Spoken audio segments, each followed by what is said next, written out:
Oh my goodness, I'm staring at the screen. Good morning, welcome to the Obachanchatter. Today is February the 21st, 2025. Oh, almost twos. I'm gonna have to play the numbers today. Um, I'm here to do OB's movie review today. I'm tired though. That's why I look crazy. Cause I'm so sorry, y'all in my mouth. It's kind of dark in here. Let me see if I can get me some light. It's kind of darky. I don't like it when it's too dark. Shit, if it's too dark, you can't see me. Let me see. I turned it the wrong way. Let's see. Does it help? Maybe a little bit. Maybe let's just leave it that way. So anyway, I'm here today to finally get to the movie I'm here to review, which is The Brutalist. I got to tell you, I want to give this movie a 10 so bad because I can't. Because I want to know what happened to Mr. Harry Van Buren children. I want to know if they knew what was up. So anyway, listen, this movie is outstanding. It's an epic drama, and oh my gosh, I don't even know where to start. Okay, let me start from where I took my notes. Um, I think I rank this movie up there with, and I hardly ever give movies nines or tens. I mean, I got to be. You think I never do that. So I'm ranking this one up there with that. What's that? The Killers of the Flower Moon.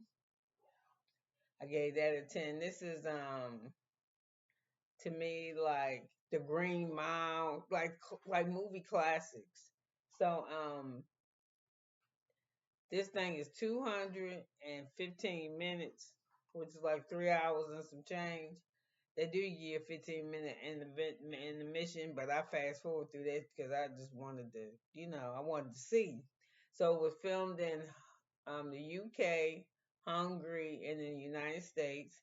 The budget for this movie was not $9.6 million, and it's already made in the box office 31.3 million, and it was just released. It's not even been a whole month. It was released January 25th, 2025 in the United States, and it's not even February the 25th yet. So it's going to do its thing. It's been nominated for 10 Oscars.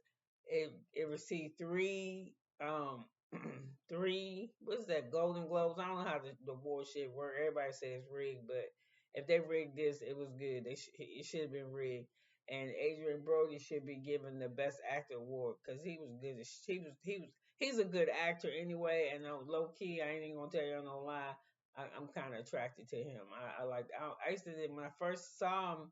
I was of course much younger. So when you're younger, you look for different things. It's something about him. Oh, especially I love to hear him smoke in this movie.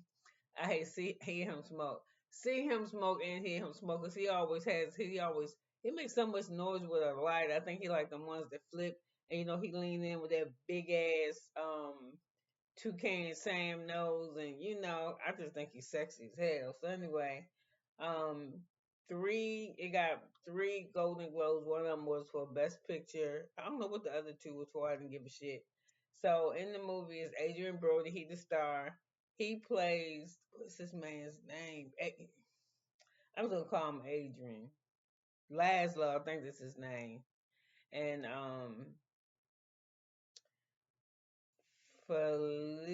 Felicity Jones plays his wife in this picture. So anyway, it's one of them real. I mean, it's a hard luck story. He was doing very well at his home. It was doing the, what did they call that? The Jewish Holocaust period. The Jewish Holocaust, not period. Okay, here you go. It was called Adrian Brody. He plays a Hungarian Jewish Holocaust survivor who immigrates to the United States for a better life. And in the imagery already started off because when he first arrives to the U.S., they send him to Ellis Island, and it's weird that shit they was doing back then to immigrants. It's the same shit they was doing. Well, they was doing before Trump got in office, giving them like when you arrive to Ellis Island and you're an immigrant, they set up classes for you to learn. You do all this shit at Ellis Island. They set up classes. if you were sick, when you go to the hospital or places you could sleep for the night, vouchers for you not to just stay in New York to venture out to your families. You can catch a bus. It was called bus, and I think trains. They had vouchers. It was like a $25 voucher back then. I think that was for some pretty good money for traveling. Um, so he comes. He's established. He's an established architect in his country already, but he got to flee because he was put into a concentration camp. Him, and his wife was separated, along with his niece, who's an orphan. Her parents had passed. Well, we know that if I say she's an orphan. So he don't have any kids. So like I said, the symbolism starts as soon as you're in Ellis Island. Because when he rolled up to Ellis Island, the view to which he can view the Statue of Liberty is fucking scary. It's like in the like and it's because I don't know how he laying down on the ship, or I can't tell, but I don't think that's what the director wants us to see.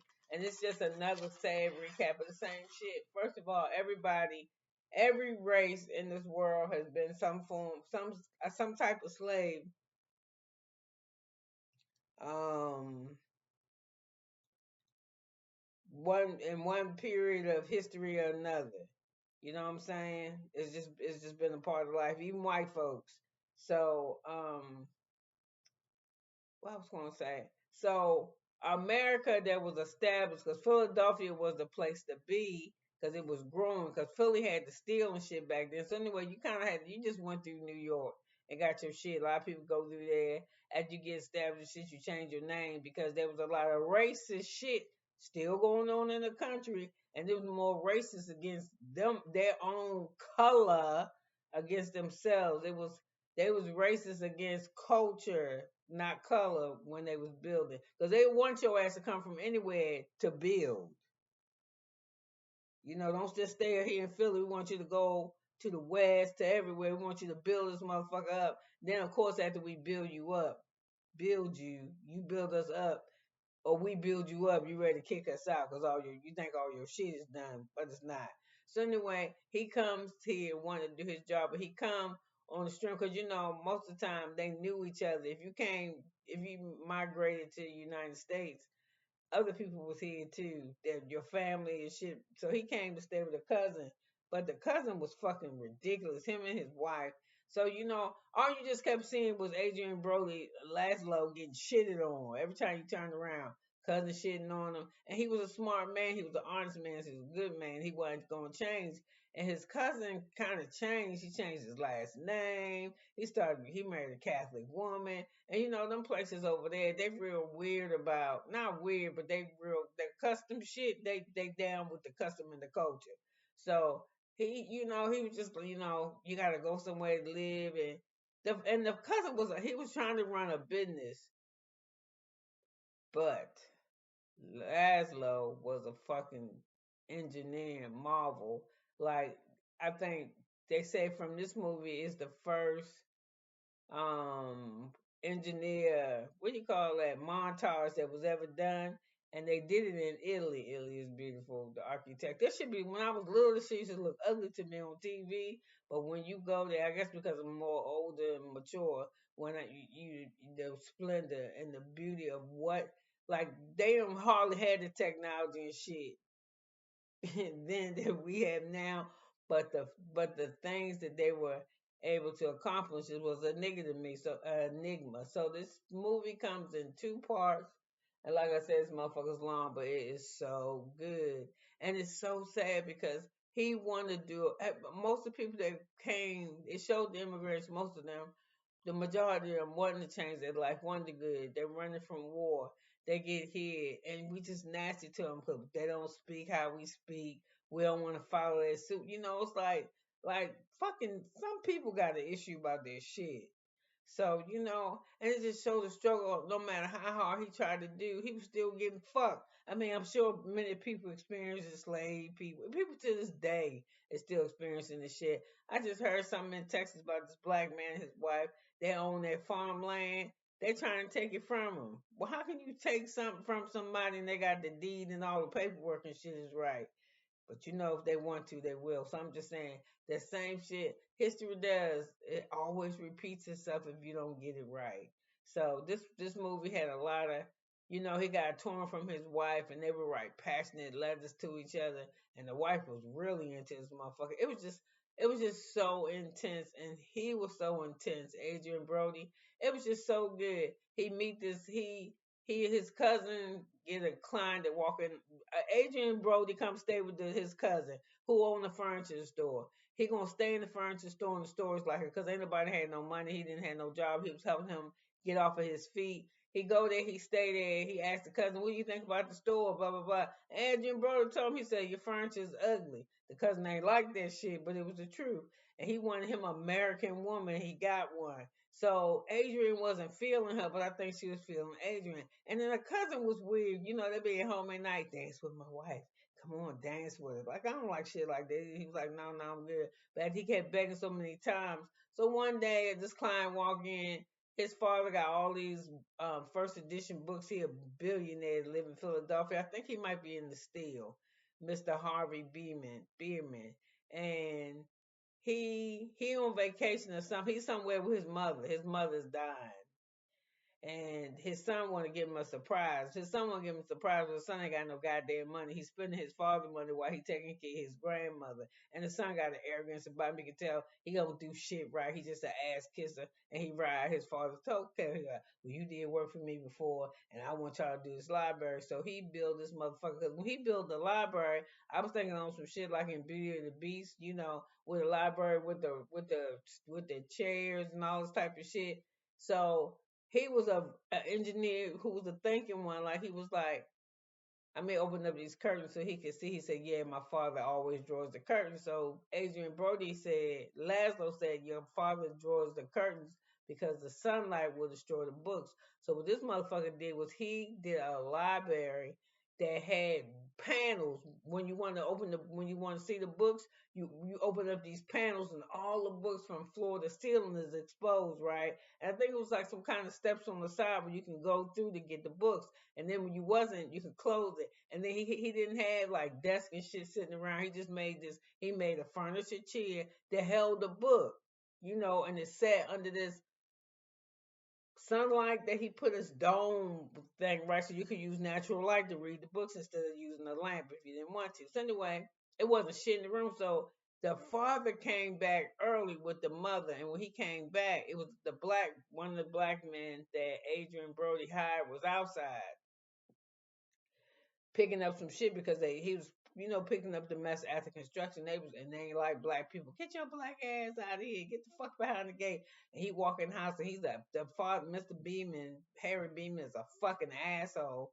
So he walk in the house, and he's just cussing. Blah, blah, blah. Who the fuck are you? Where's my stuff? And he says, "Sir, your son got to do a library." Now the cousin trying to kiss the client ass, but Agent Brody was like, "Listen, he did.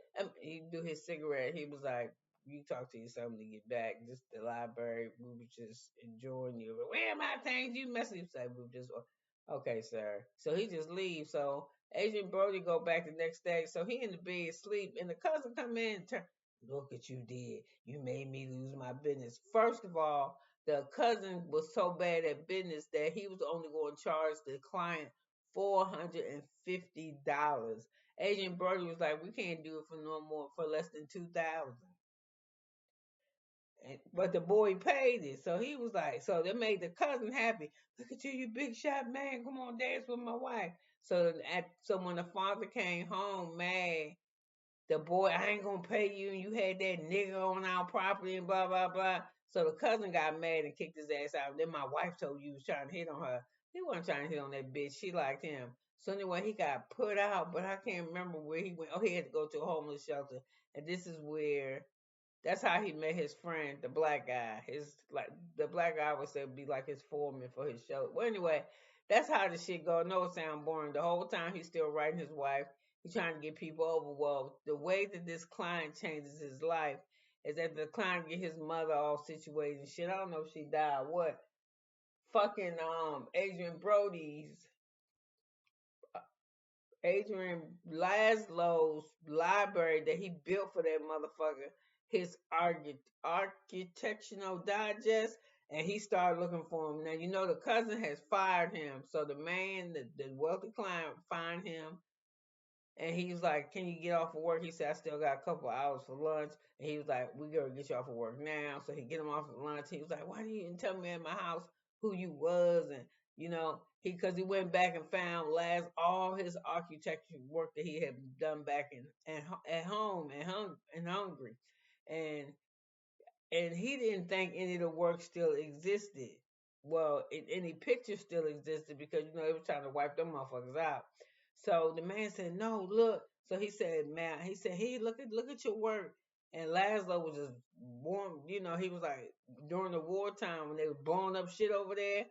Everybody's shit was getting fucked up, but his was staying. It's because his style of architect, he used concrete because it was cheap. It could be tinted. He used like the materials that he used were very cost effective, better than cost effective, and it just did the job. So the dude was like, "Oh, I want to pick your brain. I want to have lunch with you. I want to have dinner with you. Come over to the house. I'm gonna send some people to get you." So he did. He would send his chauffeur to get him, have him a press jacket for dinner in the car because he would have guests. And then Mr. Bean would just show him off. Oh, such a great mountain. And it is good. After that, it just goes crazy, and it just shows you how motherfucking men ain't shit. How people ain't shit. How people had a wife. He tried to hit on me. He wasn't thinking about that bitch, and that's what it was. How his cousin jealous because he got more of a Adrian Brody Laszlo got more of a backed up bone than him, so you shit on him. You know what I'm saying? Then he finally get his wife. They finally meet up with each other because this client changes this motherfucker's life, but he changes it in a way so bad they damn near ruins it. So I'm just saying it was so good, but like I said, get you some snacks and shit, go to the bathroom. Just it's a long I'm gonna say it's a long read. It's a long watch, but it's a good one. So listen, let me get out of here. Got a couple more videos I need to make while it's still early before I start fucking around with this machine over here. Anyway, have a blessed one. Bye now.